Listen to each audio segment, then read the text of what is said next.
Olivier est propriétaire d'un restaurant en centre-ville de Montpellier.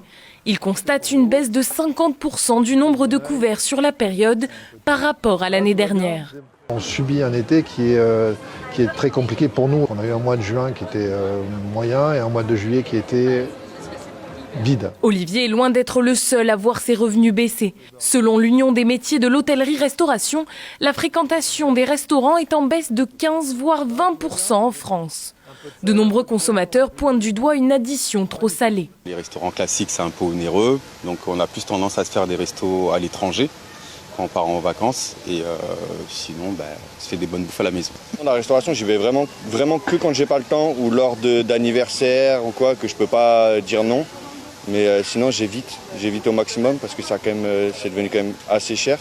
En cause l'inflation, mais pas seulement. Le coût dans les restaurants a été autant impacté que ce qu'on a pu constater en supermarché.